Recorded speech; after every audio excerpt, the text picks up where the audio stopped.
ये लड़की जैसे ही सुबह सोकर उठती है तो उसे बहुत थकान महसूस होती है। उसे पिछली रात जो हुआ वह कुछ भी याद नहीं रहता, क्योंकि उसके साथ कुछ बुरा हुआ था जो उसे बिल्कुल भी याद नहीं है। वह एक स्कूल में फिजिकल टीचर थी। तभी उसका पति उसे बताता है, तुम रात में कुछ बड़बड़ा रही थी लेकिन मेरी समझ में कुछ भी नहीं आया। बात करते वक्त उसका पति सुजीत उसे बताता है कि शायद तुमने अपनी कान की बाली कहीं गिरा दी है। अब देविका की टेंशन बढ़ने लगती है और वह पूरे घर में अपनी बाली को ढूंढने लगती है, लेकिन उसे वह कहीं नहीं मिलती। उसका पति ज्यादा सीरियस न होकर हॉस्पिटल में अपने काम पर चला जाता है। पति के काम पर जाते ही देविका अपने सारे कपड़े उतार कर अपने शरीर के निशान को देखकर सोचने लगती है कि आखिर मेरे साथ कुछ तो हुआ है। अब वह स्कूल जाकर वॉचमैन से बैडमिंटन कोर्ट की चाबी मांगती है। वॉचमैन उससे कहता है, टीचर आप कल बैडमिंटन कोर्ट को बंद किए बिना ही चली गईं। शायद आप कल नींद में थीं। सच में उसके साथ कुछ गलत हुआ था, लेकिन उसे कुछ याद नहीं था। इसीलिए वह बैडमिंटन कोर्ट में जाकर कुछ याद करने की कोशिश करती है, पर उसे कुछ याद आए तब ना। लेकिन तभी उसे अपनी एक कान की बाली मिल जाती है। अब परेशानी की बात यह है कि पिछले 4 सालों से देविका को कोई बच्चा नहीं हुआ था, लेकिन अब अचानक उसकी प्रेगनेंसी रिपोर्ट पॉजिटिव आ गई। अब देविका की कान की बाली मिलने पर उसकी महिला मित्र गीता वहाँ आ जाती है और वो गीता से कहती है, तुम्हारे 12 स्टूडेंट्स में से 8 स्टूडेंट्स ने टॉप किया है। लेकिन गीता उससे कहती है, तुम अभी भी उदास लग रही हो। लेकिन देविका उसे कुछ नहीं बताती। जब उसे पता चलता है कि उसकी प्रेगनेंसी रिपोर्ट पॉजिटिव है तो वो उसे कैंसिल करने के लिए खुश नहीं थी, क्योंकि उसे पक्का यकीन और डर था कि यह बेबी उसके पति का नहीं किसी और का है। लेकिन किसका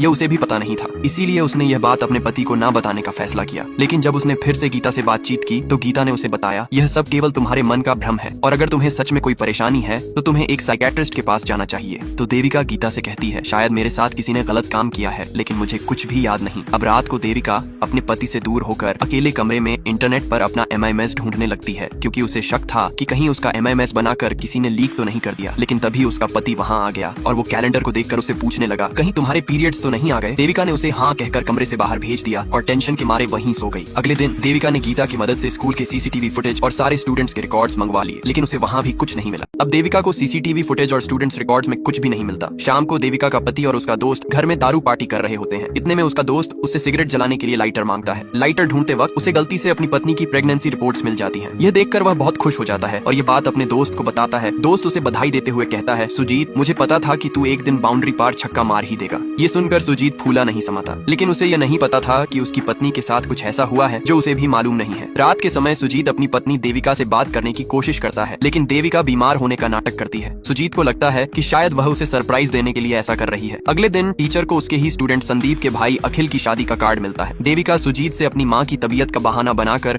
अपने गांव चली जाती है, क्योंकि संदीप का घर उसी के माँ के गांव के पास था। उसे शक था कि यह सारा कांड उसके स्टूडेंट्स ने मिलकर किया है। वह वहाँ पहुँच जाती है। शादी के हंसी खुशी के मौके पर कोई दूल्हे के ऊपर एसिड फेंक कर चला जाता है। यह काम अखिल की एक्स गर्लफ्रेंड का होता है, जो इस शादी से बिल्कुल भी खुश नहीं थी। अब परेशानी की बात यह है कि सुजीत को डॉक्टर से पता चलता है कि देविका उसके बच्चे का एबॉर्शन कराना चाहती है। अब काफी रात होने के बाद संदीप टीचर को बस स्टैंड पर छोड़ने के लिए जाता है। रास्ते में टीचर उससे अपने बाकी दोस्तों के बारे में पूछती हैं। इस पर संदीप टीचर को बताता है कि अब तो सारे दोस्त सेटल हो गए हैं। अब देविका अपने घर पहुंचकर यह सारी बात अपनी छोटी बहन को बताती है। यह सुनकर उसकी बहन रोने लगती है और उसे हिम्मत से काम लेने की सलाह देती है। दूसरी तरफ जब सुजीत को पता चलता है कि देविका अपने बच्चे का अबॉर्शन कराना चाहती है तो उसे यह जानकर बड़ा धक्का लगता है, क्योंकि इतने सालों बाद उनके घर में कोई बच्चा आने वाला था। इसी बीच देविका अपने पिता के एक गहरे दोस्त से मिलती। उनसे मिलने पर उसे पता चलता है कि उसके पिता पहाड़ तोड़ने का काम करते थे, जिसके लिए वे बॉम्ब बनाया करते थे। 18 साल पहले उसके पिता की मौत हो चुकी थी। इसके बाद देविका अपने घर लौट जाती है। घर पहुंचने के बाद उसे उल्टी होने लगती है। यह देखकर सुजीत उसके बच्चे और प्रेगनेंसी के बारे में पूछने लगता है। इसीलिए देविका उसे सब कुछ बताने लगती है। अब फ्लैशबैक में दिखाया जाता है कि देविका के स्कूल में एक बड़ा स्पोर्ट्स कंपटीशन होता है, जिसमें दूसरे स्कूल के स्टूडेंट्स ने भी भाग लिया था। इवेंट खत्म होने के बाद सभी वहाँ से जा चुके थे, लेकिन कुछ स्टूडेंट्स अभी भी बैडमिंटन ग्राउंड में मस्ती कर रहे थे। टीचर उन्हें भी जाने के लिए कहती है। तभी उनमें से एक बच्चा, जिसका नाम मार्टिन है, टीचर को अच्छी ट्रेनिंग देने के लिए एक कैंडी देता है। टीचर उस कैंडी को खाते ही बेहोश हो जाती है। आगे क्या होगा? अब संदीप जब टीचर को छोड़ने के लिए बस स्टैंड पर जा ही रहा था तो टीचर उससे कहती है, जरा रुको,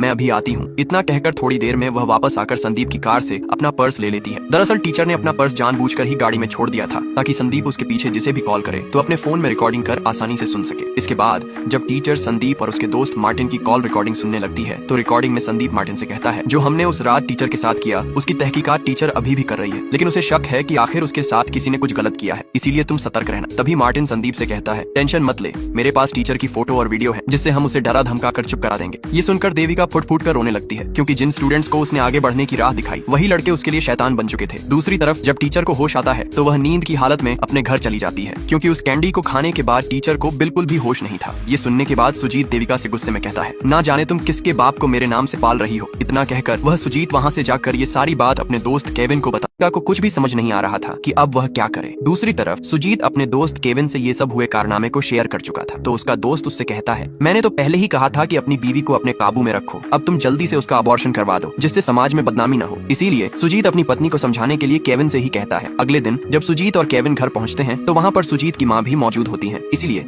सुजीत अपनी माँ को बाहर ले जाता है। तभी केविन देविका के साथ हुए उस हादसे के बारे में बातें करते हुए कहता है, तुम बच्चे का अबॉर्शन करवा लो। ये सुनकर देविका गुस्से में आकर केविन को अपने घर से बाहर कर देती है। रात को देविका सुजीत से कहती है, यह बात तुम मुझसे भी कर सकते थे, मेरे पति तुम हो न कि केविन। इतना सुनकर सुजीत को अपनी गलती का एहसास होने लगता है। अगले दिन देविका उन स्टूडेंट्स के खिलाफ पुलिस कंप्लेंट करवाने जाती है, लेकिन सुजीत उसे मना करते हुए कहता है, तुम पुलिस कंप्लेंट मत करो क्योंकि पुलिस तुमसे बहुत गंदे गंदे सवाल करेगी और हमारी समाज में क्या ही इज्जत रह जाएगी। यह सुनकर देविका समझ जाती है कि सुजीत उसकी पुलिस कंप्लेंट नहीं करवाना चाहता। इससे देविका गुस्से में वहाँ से चली जाती है। दूसरी तरफ ऑफिस के सभी लोग सुजीत का मजाक उड़ाने लगते हैं क्योंकि केविन ने उसकी पत्नी की बात पूरे हॉस्पिटल और स्टाफ में फैला दी थी। ये सुनकर गुस्से में आकर सुजीत केविन को बुरी तरह मारने लगता है। अब सुजीत की माँ देविका को उसकी लड़ाई खुद ही लड़ने को कहती है, इसलिए देविका अपने मायके चली जाती है। अगले दिन जब सुजीत अपनी माँ से कहता है, तुमने देविका को जाने क्यों दिया, तभी उसकी माँ उसे खरी खोटी सुनाते हुए कहती है, इस बुरे वक्त में तुझे अपनी पत्नी का साथ देना चाहिए, समाज क्या बोलेगा उसके डर से पीछे नहीं हटना चाहिए। वहीं दूसरी तरफ देविका एक अजमल नाम के व्यक्ति से मिलती है। अजमल के पिता ने ही देविका को मार्शल आर्ट्स की कड़ी ट्रेनिंग दी थी, लेकिन उनके गैंगस्टर बनने के बाद देविका उनसे नफरत करने लगी थी। तभी अजमल देविका को बताता है, मेरे पिता बुरे लोगों को सबक सिखाने के लिए ही गैंगस्टर बने थे। यह सुनकर देविका का नजरिया ही बदल जाता है। तभी देविका के पास किसी का कॉल आता है और वह उसे नवीन की पूरी जानकारी और लोकेशन बता देता है। इसके बाद देविका नवीन के पास जाकर उसे चिपकने लगती है और उसे रात को मिलने के लिए बुलाती है। नवीन की खुशी का ठिकाना नहीं रहता और उन दोनों के बीच चैटिंग शुरू हो जाती है। अब देविका उसे एक लोकेशन पर बुलाती है। तभी हमें पता चलता है कि जिस आदमी ने देविका को कॉल कर नवीन के बारे में पूरी जानकारी दी थी, वह देविका की सांस के कहने पर ही उसकी मदद कर रहा था। लेकिन अब परेशानी की बात तो ये है कि जैसे ही देविका नवीन के कमरे में जाती है, सारे स्टूडेंट्स मिलकर देविका को घेर लेते हैं। अब देविका अपने हेल्पर के साथ ही नवीन को निपटाने का प्लान बना रही थी। अगले दिन जब देविका नवीन से मिलने उसके घर जाती है तो उसका हेल्पर उससे कहता है, मुझे जरा थोड़ा काम है इसीलिए मैं थोड़ी देर से आता हूँ। लेकिन देविका अपने हेल्पर के बिना ही अकेले नवीन के घर पहुंच जाती है। वहाँ नवीन उसे जगह जगह छूने और किस करने लगता है, लेकिन अचानक नवीन उसे एक थप्पड़ लगा देता है और कहता है, मैं तुम्हारे बिछाए जाल में नहीं फंसने वाला, मेरे दोस्तों ने मुझे पहले से ही अलर्ट कर दिया था, अच्छा होगा तुम यहाँ से फौरन चली जाओ। हाँ, हमने तुम्हारी वीडियो बनाई थी लेकिन अब हम उसे डिलीट कर रहे हैं, अब तुम ये किस्सा खत्म करो और यहाँ से चलती बनो। जाते वक्त भी नवीन टीचर को किस कर देता है। इसके बाद देविका गुस्से में आकर अपनी हेल्पर के बगैर ही उनसे अकेले लड़ने लगती है। वहाँ पर वह अपने मार्शल आर्ट्स का इस्तेमाल करती है और उन हरामी स्टूडेंट्स को पटक पटक कर धोने लगती है। तभी दो स्टूडेंट्स वहाँ से भागने की कोशिश करते हैं, लेकिन तभी वहाँ वही आदमी आ जाता है जिसे उसकी सांस ने मदद के लिए भेजा था। वह उन स्टूडेंट्स को अंदर ले जाकर उनकी जमकर धुलाई करता है। आखिर में देविका अपना बदला लेने के लिए उनके प्राइवेट पार्ट पर बम लगाकर उसे उड़ा देती है, जिससे वह अपने साथ हुई उस गंदी हरकत का बदला ले लेती है। इसी के साथ ये मूवी यहीं खत्म हो जाती है।